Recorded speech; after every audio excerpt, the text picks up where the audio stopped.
এদিকে বাংলাদেশে বন্যার্ত মানুষের সহায়তার জন্য ব্রিস্টলে ত্রাণ তহবিল সংগ্রহ ও চ্যারিটি ডিনার অনুষ্ঠিত হয়েছে। সহকর্মী খায়রুল আলম লিংকন জানান, বাংলাদেশের বিভিন্ন জেলায় বন্যার পানি নামতে শুরু করলেও দুর্গত মানুষের দুর্ভোগের শেষ নেই। এখনো ডুবে আছে গ্রামের পর গ্রাম, নেই খাবার, পানি সহ বেঁচে থাকার প্রয়োজনীয় উপকরণ।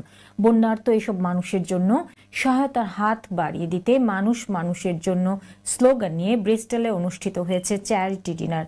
সাংবাদিক কামরুল ইসলামের পরিচালনায় কমিউনিটি নেতা হাবিবুর রহমানের সভাপতিত্বে স্থানীয় একটি রেস্টুরেন্টে অনুষ্ঠিত ডিনার ও তহবিল সংগ্রহ অনুষ্ঠানে বক্তব্য রাখেন হাবিবুর রহমান হাবিব, আরাফাত আলী রাজু, আব্দুল হামিদ, বদরুল আলম লিটন সহ আরও অনেকে।